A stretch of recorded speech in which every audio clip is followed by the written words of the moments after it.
Hello, dear foodie friends, and welcome to Kitchen Chat. I'm your host, Margaret McSweeney, and I'm so glad you're joining us here today in the beautiful Middleby Residential Showroom in the A&D building in New York City, Suite 1062.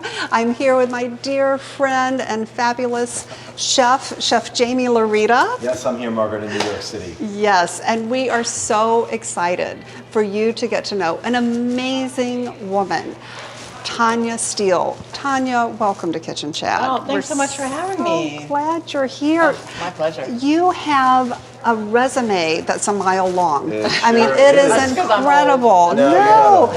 Epicurious editor, James Beard winner.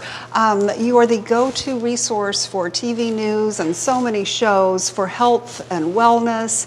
And you have a new role, also a cookbook author, a fabulous cookbook. We'll have to talk about that. And also, you have a new role. Congratulations, the CEO of IACP, International Association of Culinary Professionals. And Jamie, as you know, IACP is really where Kitchen Chat started.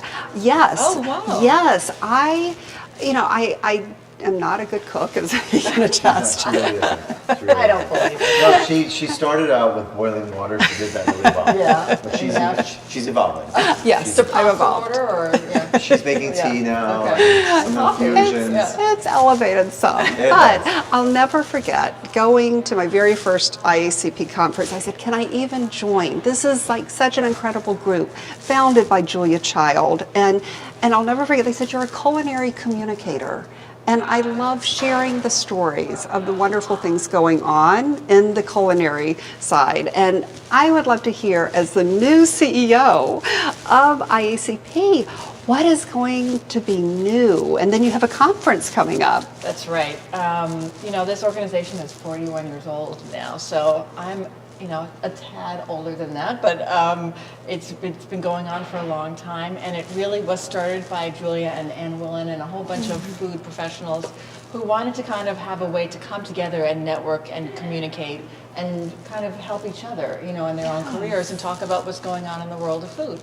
So I've gone, throughout my career to the conferences and always had an amazing time and met all of these really interesting people and thought, oh my God, how cool would it be to one day run it? And lo and behold, it what kind of happened. You put it out I there. put it in the universe. So so it's really fantastic. And what I'm really excited about with ICP is the ability to really kind of galvanize it and make it not 2.0 but 3.0 to really take it to the next level. And what that means is not only being a place for anyone really who is interested in food and the role that it plays in society, but also giving the professional organization a national voice, because what good is it? We want to help each other, but we also want to help the world. So how can we do that? How can we affect change? So we as a group we have a very powerful voice, all of us together. Yes. I mean, we're just kind of some of the kind of the who's who of the food world. So we should really be doing big things and making big strides. So that's really what I want to focus on. But the conference that's coming up just in 3 weeks, which is why I'm so exhausted and look exhausted and have more foundation on than I should actually have more on. We all do. Is that it's in Santa Fe, and what's so great about it is we are changing it so that there are 3 tracks: eat, empower, and engage. And so you can go for the eat track, you can mix it up with some engage, you can do some empower, and what they are is kind of professional skills.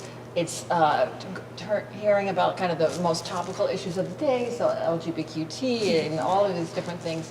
And then really food and cooking and alcohol and spirit, like hands-on stuff, which I think was kind of missing. People were really interested in the food piece of it, and that had kind of evaporated because it is kind of a bear to put on, but we wanted to do it. So we're celebrating Santa Fe and the amazing ingredients and culinary heritage and the chefs and the Navajo chefs, which I'm so excited about. So excited, and we have amazing sponsors. So so there are tickets still available, so if anybody's interested, anyone can come. You don't need to be a chef. You don't need to be a food writer professionally. You can be someone who is interested in food and social media, and you can come and meet some of your your greats, your giants. Wow, that's really great. Speaking of giants, I'm so excited because I'll be at IACP, Yes. and thank you for the honor to be interviewing Natalie Dupree, the queen of Southern cuisine. Talk about a giant. I mean, she really is instrumental in Southern cuisine and kind of codifying it for this country. Yes, so that's very exciting. Yeah. So Tanya, I want to dial it back a little bit. Yeah. And reading a lot about you and doing some research about you, you've always done things with children. Yes. The foundation with the Obamas Yeah. and stuff like that. Where did that come from, and what inspires you to do those You know, things? it's a funny thing. I grew up very close to here, and my mother, we're all from England originally, and we moved here when I was 7. My mother, God love her, she can't even make tea or coffee. No, she actually can. Tea and coffee are her only thing she Oh, can okay. make. As long as Yeah. she does it well. She does. She Oh, that's does good. very well, but nothing else. So at 7, when we moved over here, I realized, wait a minute, this food is really not so great. And I turned on the television and watched Julia Child. And so watched her French chef and started to cook as a kid, and I ended up cooking for the family the whole time. Fast forward to I have twins, identical twins, because you know, God thought, just let's give her, you know, she has a sense of humor, let's give her 2 people that look exactly alike, so you know, she doesn't know what she's doing. And I really didn't know. But at that time, I was at Bon Appetit magazine, and I realized I didn't even know how to cook for kids or for babies, and I didn't know how to get them into the kitchen. So I got really interested. I wrote a book called Real Food for Healthy Kids, which came out right at the very beginning of this whole thing. And then one day I'm at Epicurious in my office, and I see on my phone XXXX, and I thought, oh, that's my friends from the New York Times, because I used to write for the Times. And I picked it up and said, you know, hi, and they said, hi, we're calling from the First Lady's office, and we have your cookbook, and we would really love to work with you.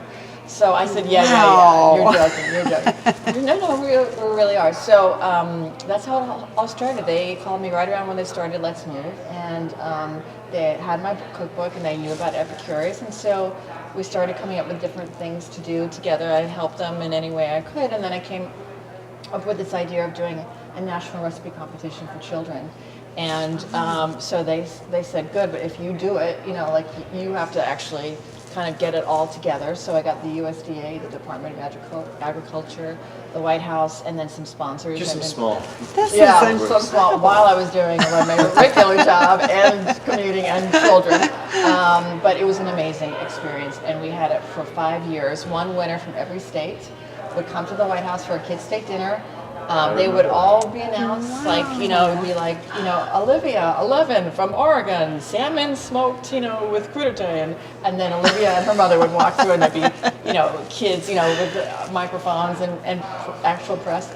And then we'd have this great little thing upstairs, and then we would all go into the East Room, and I would speak, and a child would speak, and Mrs. Obama would speak, and the president would speak. That's And incredible. he would come and shake everyone's hand, and every child and mother had their, or a parent rather, had their photos taken with Mrs. Obama, and people would come out and cry, and then I would cry because I was so, it was the most moving thing. So it was, and I'm still in touch with all of these kids, so who have all gone on to do amazing things. Isn't that incredible? Like Yeah. you go on Yes. this culinary journey, this life journey, and then you do something, and then all of a sudden something like that appears, Yes. something like Yeah. unexpected. It is, it's and then beautiful. it just resonates, and the ripple effect from that Exactly. just keeps Absolutely. rippling out. Exactly, and it's you know, it's all about throwing a stone in the water that you are happy with, and hoping that, as you said, it ripples out and it keeps affecting people. And that's why I wrote I just came out with a book, Food Fight, a mouthwater history Oh, of yes. moving wine through the ages from Nat Geo. And it's a history of food for kids, but it's also a history of the world. And it's got a very healthy message implicit, you know, let's get into the kitchen and cook. And here are some amazing things that the Greeks made, the Egyptians made, the Romans made, that. in medieval times, Shakespeare, and this is how they cooked, and this is what they used. And, Wow. you know, all of these really, it was so fun. It was a 3-year Wow. project, but That I is loved it. great. And a lot of my White House kids tested the recipes and gave me quotes for the book. So That is incredible. it was great. So love it's like a that. nice full circle. And I'll never forget, a real highlight in my culinary journey was in 2015 when the IACP conference was in Washington, D.C. Oh, yeah. And I was able to tour the White House garden. That was incredible, It's and amazing, and yes. Mrs. Obama had a lot to do with Yes, getting. she did. She that. started the White House garden. Actually, Mrs. Roosevelt had it in the 40s on the rooftop, and then Mrs. Obama started it in the White House, and she had honeybees, you know, like a hive. She had incredible. I mean, they all ate from the garden every day, and a lot of the dinners were served with garden produce. It was a very flourishing garden, and there was a compost heap. I mean, they did an amazing job. Wow. I actually don't know what the situation is, the status with the garden today, but I'm hoping that it's still has been kept up. I have so many comments on And, that. well, and there were like heirloom Yes. from Thomas Jefferson. Yes, I was absolutely. like amazed And all at the this trees garden. on the White House grounds are different, are planted by different presidents, so that's so beautiful. It's a really I've never gorgeous. been. That would be great to see It's that. such a beautiful. I mean, it really is. I have to say, I've probably been in the White House like literally 20 times, and each time it'd be like, this is such a blessing, and I mean, I'm so lucky to be here. So, Wow, you've really. I mean, speaking of the ripple effect, you've thrown a lot of stones out there. Yeah. There's like the waves. Oh, I hope so. I hope so. That's what I'm Waves. trying. Yeah, you're that's what succeeding. That's what I want to do with ICP. I want us to all create Yes. waves. Yeah. You know? And IACP, I mean, I just love the platform and the openness. And really, anyone Yeah. interested in the culinary side, I encourage you, foodie friends, check out IACP, the conference, and the wonderful resources you have with the webinars Yes. and just so And many the ways to networking ability, connect. you know, the Yes. networking itself, just meeting people face to face is a huge Yes, thing. and Jamie, remember we went into Ann Willen's. I met yeah. Ann Willen at IACP in Chicago, in the Yeah. Chicago conference, and she invited Jamie and me into her beautiful kitchen when she was in Santa Monica. Oh, wow. And that Cool. was such a wonderful It thing. was really a kitchen chat moment that I will never forget. Being in her Yes. kitchen and her sharing all the stories with Julia. And remember when she gave me that musical teacup? I traveled with a lot of Yes, musicians. yes. And it was a teacup with all these music notes around. It's almost as if she knew who I was. Oh my God, And so cool. no, she was very, very, very cool. She's And the great. red wine vinegar Yes, that she we gave me went the home mother. with. Yes. Oh, wow. Yes. Amazing. Yeah, she gave me the mother, and then I passed it on to the chef in Les Bouchon in Chicago. Oh, that's so cool. But that's just a sampling of what IACP can Yes, do absolutely. and connecting Yes, us all, it is because really. it really is a small world and it's international. It extends internationally with IACP. It's so true. And you know, you could say, well, what do we need that for when we have social media? But the reality is that social media is virtual. And there's nothing that replaces meeting people in No, person. that's so true. And I remember when I went to my first ICP with you, Margaret. Yes. And we met Meredith. Yeah, And we yes. met so many people that night. But you're right. There's nothing like connecting on a human level. And everybody seems so friendly and Right. open to ideas and exchanging tips and you know, projects of the trade. It was a Absolutely. wonderful experience. And it all began with Julia. Now, had you ever met Julia Child? I've met her multiple times, which is such a beautiful, again, full circle, considering that she kind of put me both professionally and personally on such a path. And I've met her multiple times, and now I run the Julia Child Awards. So that's one thing I do. That's right. So we give an award. What? The foundation gives an award. What, do you sleep? No, I don't. You don't? I never sleep. No, but we give an award to one person every year who's made, or sometimes it can be two. Like last year, we did it to Mary Sue and Susan Vinegar. Right. But someone who really is instrumental and profound influence in the way that we cook and eat in America. Wow. So Yes. Jacques won, Rick Bayless has won, Danny Meyer has won. And how long has that been going on? This will be the fifth year. Fifth year. And we're actually going to announce the winner in June. Wow. Wonderful, and that is so much. I love going to that event. I was there for the very first Oh, you one. were at the Smithsonian. Yes. Oh, that's so great. And I think it had Jacques designed Yes, the menu. the menus. It was just beautiful. It is beautiful. It's an amazing event in DC at the Smithsonian at the National Museum of American History, and it's very, very kind of intimate, and it's 300 people, and it's very emotional. I mean, I always get weepy when I hear, you know, because it's about this person's career arc and personal arc, and Yes. it's always a beautiful thing. And there's such a nice connection with Julia, and you know, we try to pick people that really embody every criteria that she What has.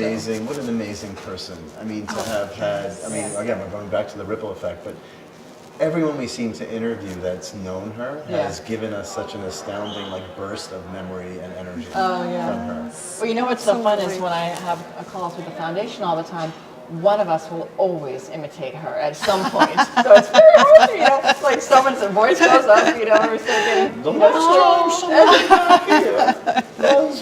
Sarah Bolton. there you Yes, are. she was here, and she had a great story. Do you have any special memories of Julia Julia? Child that we can share? I have to say, one of my memories, I don't know, she probably would like this, is that when I was at either Food and Wine or Bon Appetit, she won an award, and I was at the dinner, and it was 10:30 at night. I was exhausted. I really was just like, I need to go home. I'm full. I wonder drank why. too much. You work too much. Right. And then she gets up as fresh as a daisy, like, late 80s, like, had a full dinner.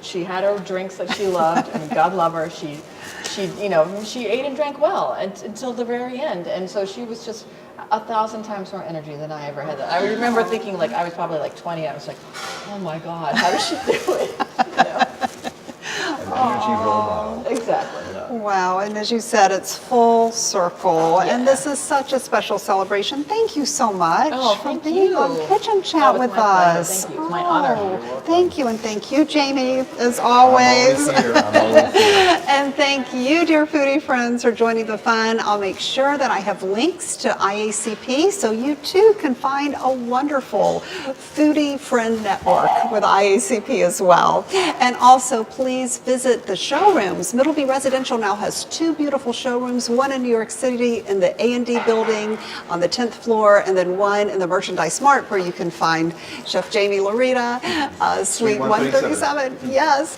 And also visit thevikinglife.com for more inspiration. Come visit me in my kitchen, kitchenchat.info. And always remember to take a moment and savor the day.